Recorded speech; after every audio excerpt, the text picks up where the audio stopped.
وقت کا بادشاہ علاؤالدین خلجی، دلی کی سلطنت کا بادشاہ، اس کا کوئی صوبیدار وہ نکلتا ہے گاؤں کے، وہ شہر کے اندر، صوبیدار صاحب آ رہے ہیں جی، کس کا ہے جی؟ نمائندہ علاؤالدین خلجی کا، ہندوستان کے بادشاہ کا نمائندہ نکلا۔ راستے میں ہٹو بچو، اس کے جو تھے ساتھ، جو پروٹوکول والے ہوتے ہیں صوبیدار صاحب کے، ہٹو بچو کر کے لوگوں کو پیچھے کر رہے تھے۔ خانقاہ کا سامان لینے کے لیے بو علی قلندر نے اپنے مرید کو بھی، ملنگ کو بھی بھیجا ہوا تھا بازار میں، ہٹو بچو ہٹو بچو۔ وہ ایک سپاہی نے ماری نا ایسے کر کے چھڑی، جب لوگوں کو پیچھے کرنے کے لیے، وہ بو علی قلندر کا جو ملنگ تھا اس کے سر پہ آگ لگی، سر پہ لگی، سر سے خون نکلا، سر تے ہاتھ رکھیا تے سیدھا قلندر پاک دی بارگاہ چا گئے، سیدھا قلندر صاحب کی بارگاہ میں آئے، فرمایا کیویں لہو لہان ہوا؟ کہا صوبیدار کی سواری آ رہی تھی، بادشاہ وقت ایک طرف اور وقت کا قلندر ایک طرف۔ کہا صوبیدار کی سواری آ رہی تھی، ہٹو بچو، مجھے دھکا دیا، میرے سر پہ چھڑی مار کے مجھے سائڈ پہ کر دیا۔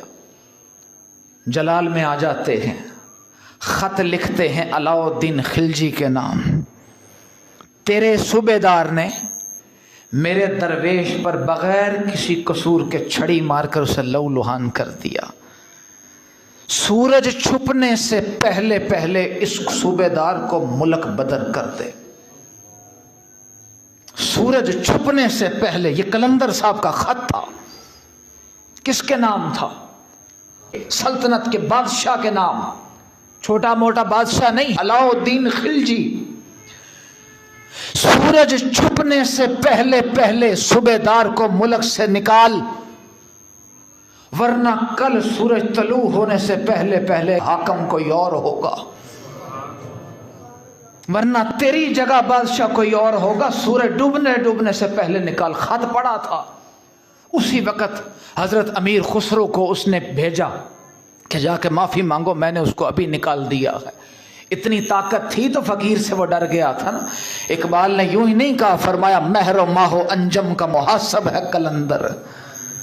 مہر، ماہ، انجم، سورج، چاند سے تو تم دنیا کے بندوں کی بات کرتے ہو، دنیا کے کاموں کی بات کرتے ہو۔ مہر، ماہ و انجم کا محاسب ہے قلندر، ایام کا مرکب نہیں راکب ہے قلندر۔ مارچ 1981 کا واقعہ ہے، جب یہ آئی کیمپ لگا، بڑے بڑے اشتہار دنیا میں لگے، لوگ دور دور سے آنکھوں کا آپریشن کروانے کے لیے آئے۔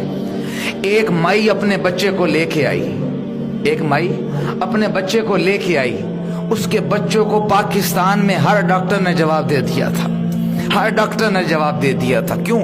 آنکھ کا آپریشن صرف اسی کا ہوتا ہے جس کے پیچھے کرن نور کی باقی ہوتی ہے، جس کے پیچھے نور کی کرن نہ ہو اس کا آپریشن ہی ڈاکٹر نہیں کرتے۔